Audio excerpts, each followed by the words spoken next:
நீ வந்து எங்க குடும்பத்துக்குள்ள வரப்போறியா? உன்ன மாதிரி ஆள எங்க குடும்பத்துக்குள்ள வர வைக்கிறதுக்கு பதிலா ஒரு கொலை செய்யற சூழ்நிலை வந்தா கூட நாங்க கொலை பண்றதுக்கு கூட தயங்க மாட்டோம். ஏய், என்ன கொலையெல்லாம் பண்ணுவீங்களா? இன்னும் ஒரே நல்ல பஞ்சாயத்து தீர்ப்பு, அதெல்லாம் எங்களுக்கு சாதகமா தான் தீர்ப்பு வரும். அப்ப தெரியும் உங்களுக்கு இந்த ஜீவா யாருன்னு.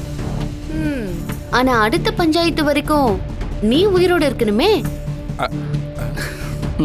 என்ன இப்போ நாங்க கொடுத்திருக்கோமே உனக்கு பிடிச்ச பிரியாணி லெக் பீஸோட. அதுக்கு அந்த பிரியாணில விஷம் கலந்திருக்கு. ஐயோ, விஷமா? புறா புறா. நீ எங்க கிட்ட நேரா வந்து மோதிருந்தா கூட பரவாயில்ல, நாங்க உன்னை சும்மா விட்டுருப்போம். ஆனா நீ அந்த புவனேஸ்வரியோட போய் சேர்ந்துக்கிட்டு எங்க கிட்ட வந்து மோதுற. அப்போ உன்னை கொல்றதுல தப்பே கிடையாது. அதனாலதான் உனக்கு கொடுத்த சோத்துல விஷத்தை கலந்தோம். ஐயோ, அதுக்கு எதுக்கு என்ன கொலை பண்ண பாக்குறீங்க? கொலையெல்லாம் நீதானடா எங்க அப்பாவோட வாரிசுன்னு சொல்ற. நீ இருக்கிற வரைக்கும் எங்க குடும்பத்துக்கு நிம்மதியே கிடையாது.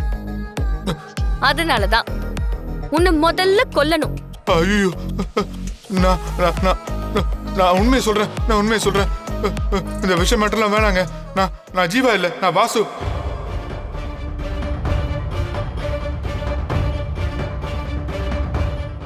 என்ன வாசுவா? நானும் ஜீவாவும் சின்ன வயசுல ஆசிரமத்துல ஒன்னா வளர்ந்தோம். அவன் காணாம போனதுக்கு அப்புறமா நான் சிறார்ஜிக்கு போகும்போது அவ ஐடென்டிட்டி தான் எடுத்துட்டு போயிட்டு இப்ப வரைக்கும் நான் ஜீவாவா வாழ்ந்துட்டு இருக்கேன். மத்தபடி உங்க குடும்பத்துக்கும் எனக்கும் எந்த சம்பந்தமும் இல்லைங்க. தயவு செஞ்சு ப்ளீஸ் இந்த விஷத்தை மட்டும் என் உடம்புல இருந்து எடுத்துருங்க. ப்ளீஸ்.